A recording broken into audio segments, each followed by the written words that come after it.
Stick to the basics. Agents are scurrying like, oh, what do I do? And what I'm finding is the vast majority of agents and people in our industry are blind to what we always did and what always works. And they're trying to find some new solution. You'd be surprised how few people have a legitimate business foundation, are contacting their sphere of influence, are making cold calls and door knocking and doing the traditional stuff that we've been talking about for over 10 years. Very few people are doing it. The traditional stuff is always where you need to stand on and build your foundation, because that will stand the test of time. All this other stuff, we don't know.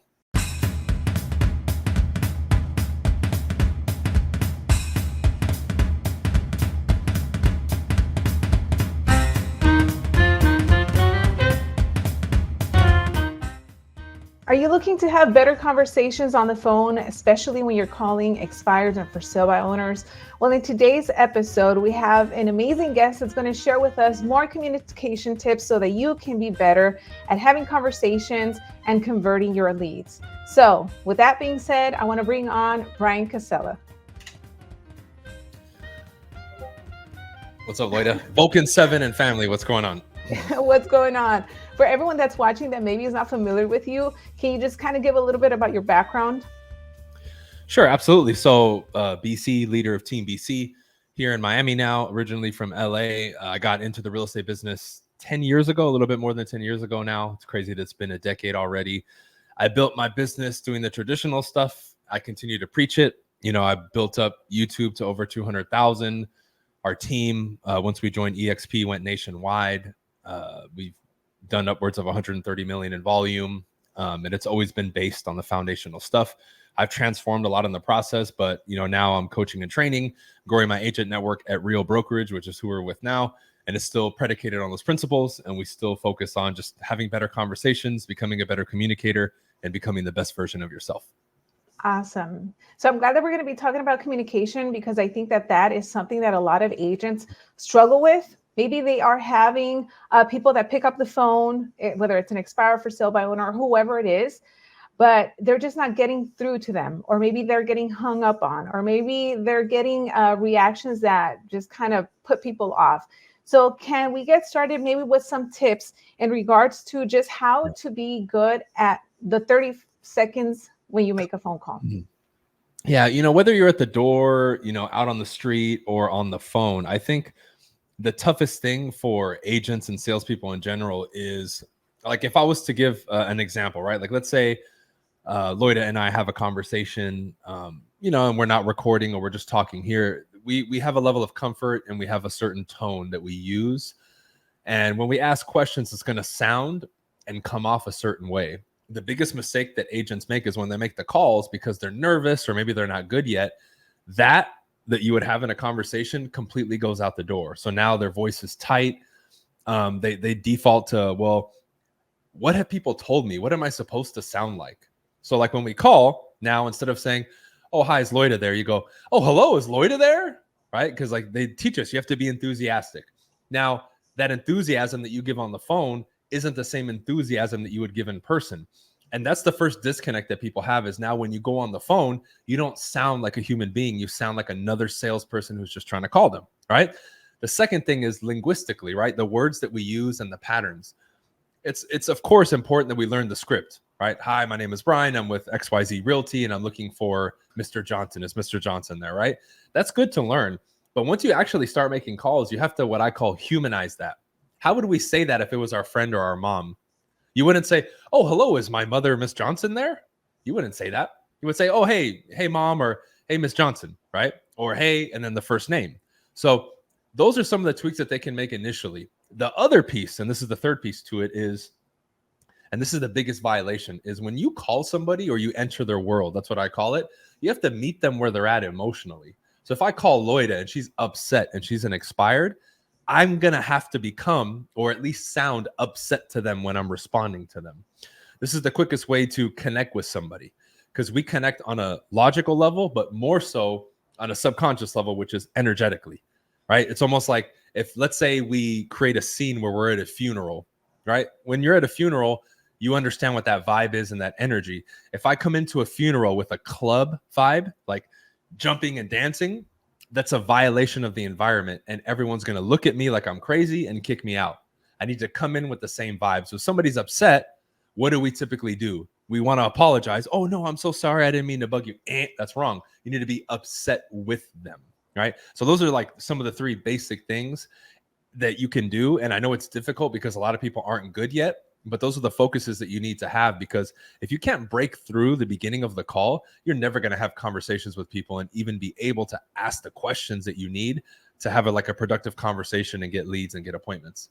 Exactly. And I'm glad that you're bringing all of this up, because for anyone that's watching this, you can even go to Bryan's YouTube channel. You can see a lot of videos, even cold calls that you have done, where you can see a lot of these little things in action. So something that I want to do that I don't really do a lot in these interviews, but I think it would be great to kind of demonstrate it, is that I want to do like a little role play where Cool. I'm the seller, you're the Yeah. agent, so that just people can see it in action, everything Sure. that you just mentioned. Sure. Okay, so you'll be the agent, so you can do the ring ring. And we want to do what, an expired? Yeah, we want to do an expired. Okay, great. Ring, ring. Hello. Hello, Loida. Oh, is this another agent? I'm not the first agent calling you today, am I, Loida? No, and you guys all sound the same. I mean, you guys probably use the same script. I'm not looking to sell. Real quick, Loida, before I let you go, is this what you expected to happen when you put your home on the market 6 months ago? No, in fact, I didn't know this was going to happen. I mean, I wanted my home to be sold, 5 months ago. So about 30 days in, what did that look like? Did you already get offers? What was your agent telling you? Where were you guys at? Initially, there was a lot of activity, and then, the market started to change, interest rates started to go up. And then, I mean, I have no idea. The agent kind of fell off the earth, never heard from them again. And at this point, I'm getting bombarded with so many phone calls that I just don't even want to talk to an agent. Yeah, I understand. What do you think went wrong? Maybe the interest rates. I don't think there's any buyers out there. Okay. Aside from the interest rates, do you think there's anything your agent could have done or strategically could have been done to get your home sold? At this point, I don't know. I just know that they didn't do the job that I hired them for. And now I'm getting a whole bunch of annoying phone calls from you agents. Okay. The home not selling, how has that affected your plans moving forward in the future? Well, I wanted to be in Nebraska, by Christmas, and I don't think that's going to happen anymore. Okay. Today's October 26th, right? Mm-hmm. Is that still a part of your plan to be in Nebraska by the end of the year? I mean, if you could.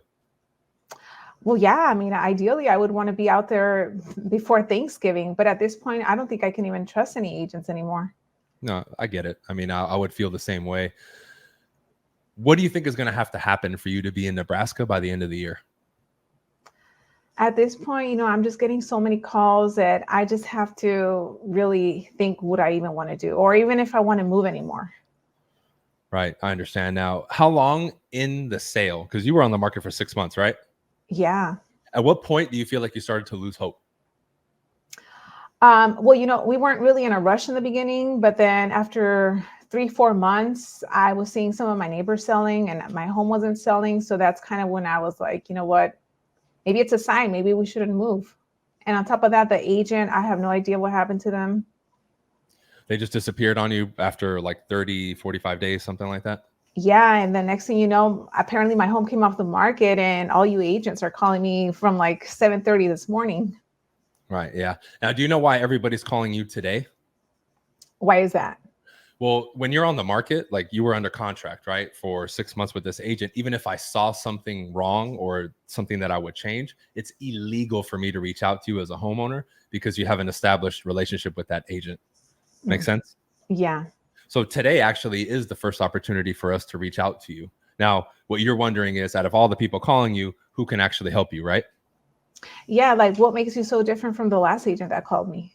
Of course. And I'm sure you're wondering that. And no matter what I tell you, it would be tough for you to believe anything that I say, right? Yeah. I mean, you guys all sound the same. I understand. Though I'll cut to the chase, Loida, because I don't want to waste your time, right? If it were possible for you to be in Nebraska by the end of the year, is that something you would be open to exploring if it could actually happen?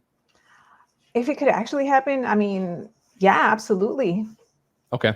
So this is what I recommend, right? I understand the skepticism. I've been there. You have every right to be skeptical, as you should. Would you be open to meeting for 10 or 15 minutes just to have a discussion to see if this is possible for you sometime in the next 2 to 3 days? Perhaps, but I mean, I don't want you to come over, waste your time and make me sign this agreement because I just don't want to do that. Cool. And we're getting way ahead of ourselves, right? This is just a conversation. So here's what I recommend. Today's the 26th. I believe today is Thursday. Let's pencil something in for Saturday. I'm assuming, because I see here, Mr. Johnson is on the title. That would be your husband, correct? Yes. Cool. This is what I recommend. Let's pencil something in for Saturday. Check with him to make sure you guys are still on board. Because at this point, it sounds like you're still open to the idea that if you could be in Nebraska, you would want to go, right? I mean, yeah, absolutely. Okay. Now, if you approach him and say, I believe I have a solution to get us to Nebraska by the end of the year, what do you think he would say? I mean, he would have to see exactly how that plan is even going to work, because that's what the last agent told us. Cool. But I mean, if it was possible, it sounds like he would still be open to it. Yes. Yeah, I'm sure he would. Cool. Let's do this. Let's pencil it in for Saturday. You talk to him and I'll check in with you tomorrow around the same time. It's 2:40 right now. I'll check in with you at the same time just to make sure that conversation went okay. And if you guys have any additional questions or something comes up, I can address them for you then. Fair? Okay. Yeah. I mean, that sounds good. Cool. And then right there, I would start to pre-qualify, right? Yeah. That's awesome. No, I'm glad that we did this. And for those of you that are watching, even go back and rewind and watch it exactly, what we said, what Bryan said, his tonality, because I love that you ask a lot of almost like open-ended questions. And sometimes agents, we get stuck into this, oh, well, where are you going to be moving to next? And it sounds almost very robotic. So for you specifically, was there any script that you started with, or was it over time that you kind of tweaked it, or how did you come to evolve that? Yeah. So, if people even go back, like on your channel and mine, I mean, we've made dozens and dozens of videos together covering the scripts. Those are the basic scripts that we still use to this day.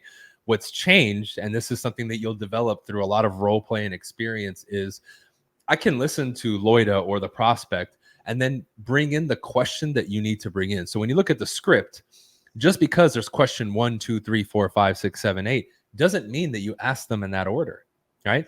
If you listen, when Loida brings up the agent, I bring up something about the agent, or I asked, how was the market, or how was the property marketed? What do you think went wrong? What do you think has to change? So according to where she is in her mind and her thought process, and the conversation will be which question that I pick. Now, my delivery, me, tweaking the words a little bit, that's just come through experience. But if you really listen to the questions that I ask, they're still the bare bones questions of the script. The only thing I've added is things that I've developed over the years, right? Like things that are humorous, right? Things like, hey, if it were possible, would you be open to that, right? That's just a variation of that same question of, if you could get to blank by blank, would you do it, right? But it's the same thing. You get what I'm saying? So a lot of that just comes from experience, and everybody after a while, just like you have, Loida, everybody develops their own style, right? Like me and you are a lot more direct. So sometimes we have to learn to pump the brakes a little bit. Some people are more expressive, right? Some people are analytical, and you'll develop your own style. But ultimately, at the end of the day, like you brought it up, it's what's the quality of the question that you're asking, and how's the delivery of it? Like if you guys really look at my delivery compared to average people, or maybe you listening, if you're nervous, is I'm very relaxed, and you see my tone go up and down. Sometimes I'm a lot more blunt. Sometimes I soften up what I say. That's just because I've done this on the phone so many times and in person so many times. And that ultimately is what's most important, is your delivery, right? And even when she would give me a wall, oh, so many agents have called, I don't know if I'm interested. I'm not going to fight with Loida or the prospect on that. It's up to you to acknowledge it and then present the next question. And that's why you'll hear me say things like, hey, I just have one question for you and I'll let you go. It's not that I'm going to leave after. It's I want her mind to be calm, because she's thinking, oh, okay, he's not going to be on the phone with me for a long time. Mm-hmm. And in the beginning, right, I threw in, I'm obviously not the first one to call you today, huh? That's kind of like a pattern interrupt. And I'm acknowledging what she said, right? I'm not like, oh, I'm so sorry. I didn't mean to bug you, Loida. Do you have 20 seconds to listen to agent number 53 who's calling you, right? And this is where I think a lot of people choke up, is I acknowledged it, said something, and then I presented the next question. And I think if people start doing that, they're going to see that more conversations will open up. Not all of them, because I still get hung up on too, but you're going to have more chances at bat to actually convert somebody, which is what you need. And something that you did, and of course, everyone, please go back and listen to this role play. Something that you did is that you focused on my motivation of going to Nebraska. It was never of, oh, well, what if I could sell your home? Or have you heard of my strategies? Or it was never really about you. It was like, well, what would it mean for you? You know, do you still want to be out in Nebraska? What would your Yeah. husband, how would he feel about it? So it's now you're getting me thinking about living in Nebraska. You're asking me about my spouse and how they would feel about being out there. And I think that's a really important key for every agent to take note of. You never really want to be selling yourself. You want to figure out what their pain point is of why they even wanted to sell in the first place. And then as they start sharing with you and almost venting to you, you'll know exactly what angle to come in from to see if you can help them or not, right? Yeah, 100%. It's the same thing, whether it's that selling a product or service, agent attraction, like we do for, Real Brokerage or EXP or any other company. It's them. We're there for the customer to help them make a decision and help them, in this case, sell their home and move to Nebraska. So why would I talk about me? They don't know me. They don't care. It's just like when I talk to a FSBO, and sometimes they complain. I'm like, you don't even remember my name, sir. And you want me to give you my marketing plan? Like, let's take it a step at a time. Right? Because the biggest addition I can give to that is I always do my best through my dialogues and how I set it up to take the pressure off of them. Mhm. Just like when Lloyda said, oh, I'm not going to sign anything. I said, look, we're getting ahead of ourselves. Let's just have a conversation. Because when you do the presentation, you open up a conversation. So I changed the focus to the conversation. And just like she said, I'm not talking about me. When did you ever hear me say, I specialize in expireds, Lloyda. I've been in the business 10 years. I know I can get your home sold for top dollar. She just said it. Every agent says the same thing. This is why you need to differentiate yourself with the vibe of your dialogue and how you keep it focused on them and not on you and what you can do for them. Right. Yes, exactly. And I'm glad that you brought up for sale by owners. So I quickly just want to do a role play of a for sale by owner, just the beginning of the call. So we don't have to do the entire thing. I'm just going to throw to you some of the objections or some of the responses so that people can see how you handle them. Okay, so go Perfect. ahead. So ring, ring. Hello. Hello. Yes, this is Brian. Are you the owner of the home 1556 Elm Street? Is this an agent or is this a buyer? Absolutely. This is another real estate agent. Oh, okay. Yeah, no, I'm not looking to list my house. Okay. So if I had an interested party, how would you like for me to go about potentially getting in communication with you and having a discussion? Well, you can give me a call back and you would have to show me like proof of funds. I want to make sure that they're actually qualified. And yeah, we can set something up and do a showing. Cool. So you're interested in working with an agent, potentially just not listing your home at this moment, correct? Yes, correct. I mean, I'm not going to be paying, 4, 5, or 6%. That's just way too much. Understood. Understood. That makes sense. I see here the price is 500,000. Is that correct? Is that what you put it up for sale for? Yep, 500,000. Any wiggle room there for a buyer potentially? I mean, I guess it depends. It depends on the offer. It depends, if it's cash or not. So, I mean, at this point, we're kind of open to see what we get. Cool. How's the activity been so far? Have you guys gotten anything in writing yet? No, we have, a few people that are interested that say they're going to be submitting an offer. So I think we're getting a lot of good traction. We're probably going to be selling soon. Yeah, that's good. Because I've still been seeing a lot of buyers. I know you've seen the interest rates go up, but it seems like you're still getting plenty of calls and plenty of activity, right?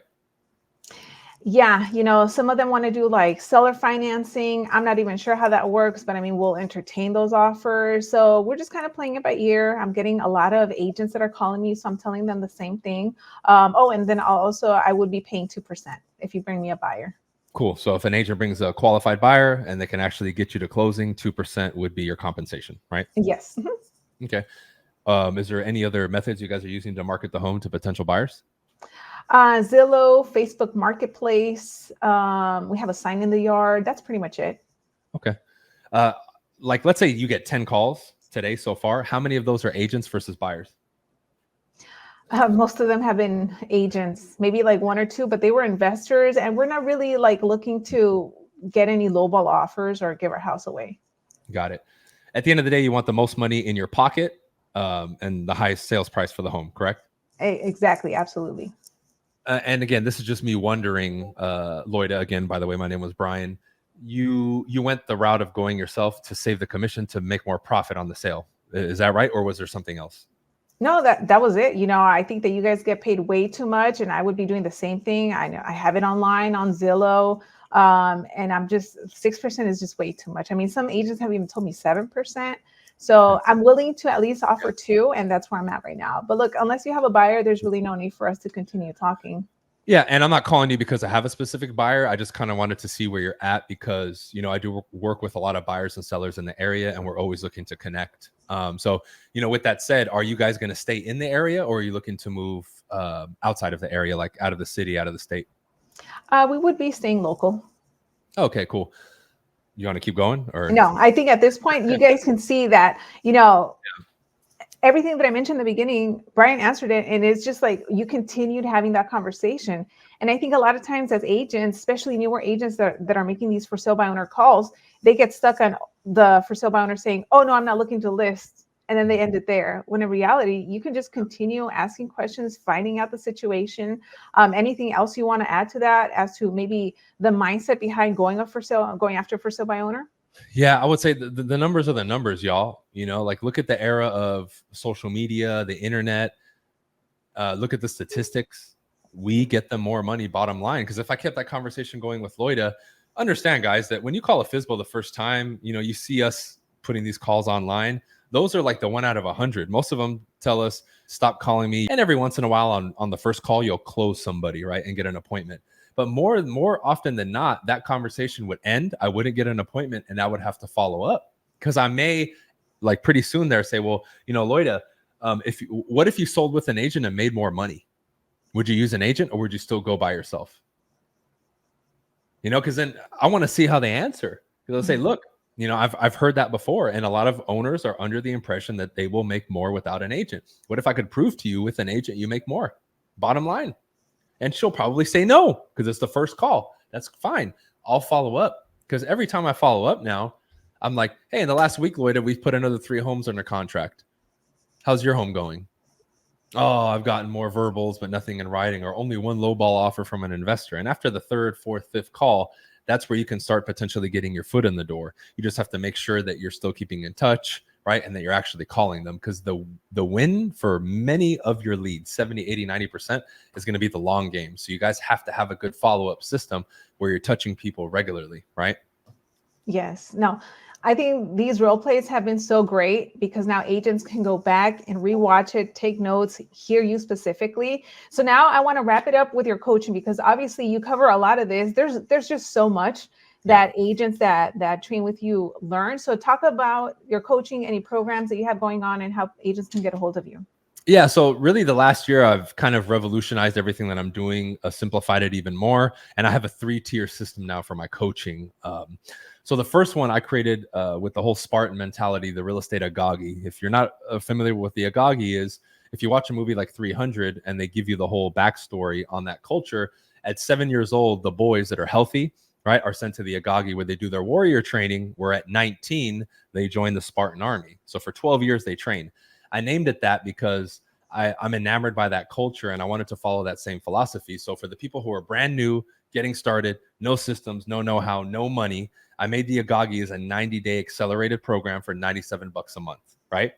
That's the first tier, right? Now, if you're somebody who's already doing a couple deals, making a little bit of money, but you're kind of stuck and you don't know how to take it to the next level, I have my first tier, like legitimate coaching program called Distinguished Agent, which I get people into, right? The focus of that is to get an agent to at least to 100, 150,000 in gross commission per year. Now, beyond that, I have what's called Limitless. So for my high achievers, high performers, or people who come in through the program and start really doing well, we get them up into that 3rd tier of coaching. So I've done my best now to give a little bit to everybody, right? You have the overachievers, you have the people who are doing okay, and then you have the brand new agent or somebody who has no idea what they're doing.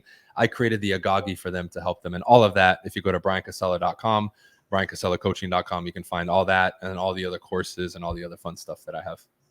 And also your YouTube channel. You have, I want to say thousands of videos there.